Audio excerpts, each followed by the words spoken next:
at the end of the day, there are people who have to stay employed. Like, we cannot all be business owners. Some people have to stay employed, and it's a good thing. We are all gifted differently, and if you work better at a job, I think it's a good thing. Because one thing I've noticed, employment conditions your thinking. Like, it makes you think differently than someone who has been hustling their entire life.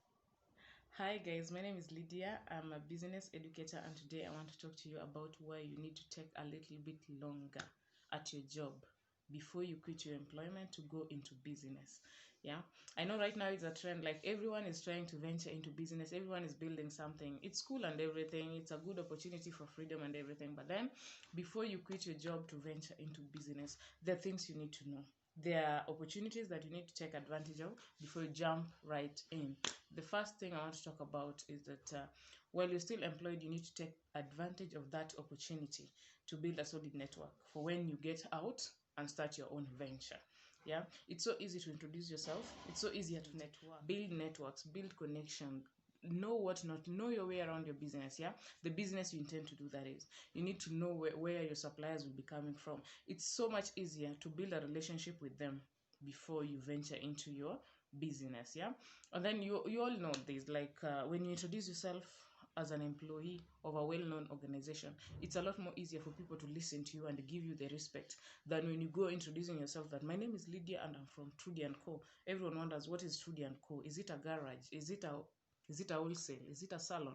Yeah, so it's a lot more easier to introduce yourself that my name is Lydia and I work for, say, KPMG. Yeah, everyone knows what KPMG is. So when you finally venture into your own bookkeeping firm, it's more it's a lot easier. When you finally venture into your bookkeeping firm, people already know that is Lydia's firm, Lydia from KPMG. Yeah, and then before you quit your employment to venture into business, you need to save up. Like, most people don't know this. Like, some people just wake up one day and quit their jobs to go start a business, then they don't know where to go.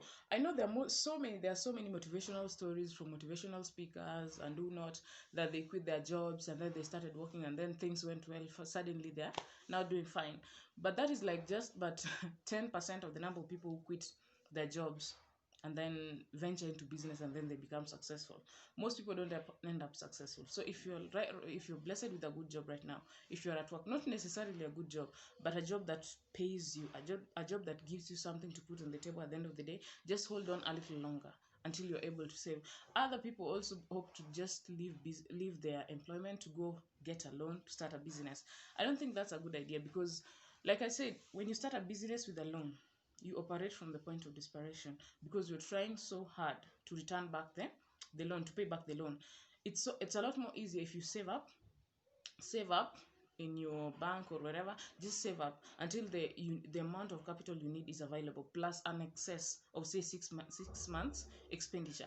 That way, when you start your business, you're not operating from a point of desperation. Yeah, so just save up. If you're still employed, just keep saving up. Just be faithful, keep saving up, save up, save up, save up. Yeah, and then once you have the money, you can do your business of choice. Opportunities are there now, opportunities will be there tomorrow. Even like the same businesses that people are doing now, there are those that have been there like for over 100 years. You see, like the cereals business that everyone is wanting to do right now, it has been there for years and years and years. Food business has always been there. So don't be in a rush to like quit your job, take a loan to do a business. If you have a job that pays, a job that has money, not necessarily a lot of money, but money that can be saved, just take that opportunity, save up, save up, save up. Once you have enough money, venture into that business. And then the best approach that you need to take, like if you're still employed right now and you hope to start a business in the future, is to run that business while you're still employed. You know, the good thing about that is that you are not desperate. At the end of the month, you expect to have a certain amount of money that covers your expenditure. Yeah, so it's a lot better to run it as a side hustle, and then once it's stable enough, you can consider whether to quit or not.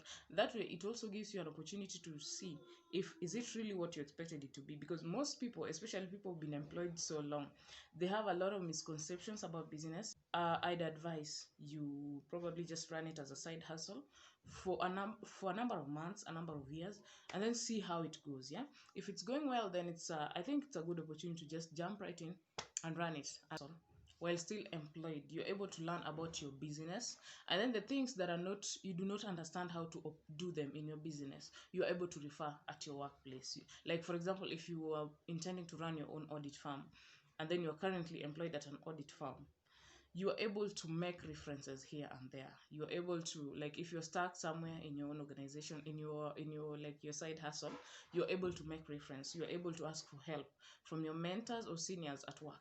Yeah. But if you're on your own, like if you jump right in by quitting your job, you don't have anyone else to refer to. And then business is so lonely. Like no one talks about this, but being in business is so lonely. You will not have people to refer to, people to get together with, people to tell business stories with. They're not there. Like that can only be available when you're still employed. You're able to get your colleagues, discuss some things with them. When you're in business, you're on your own. Like most of the decisions, they are dependent on you 100%. Like you don't have, I'd say 95%, because the 5% is your family. Yeah. So while you're still employed, I think this is a good opportunity to learn certain aspects of the business you intend to be in while you're still employed. Yeah. You can make reference at your workplace. You can discuss it with your colleagues. You can always have mentors at work. Yeah. So I think that is an opportunity you need to take advantage of fully before you venture into business, because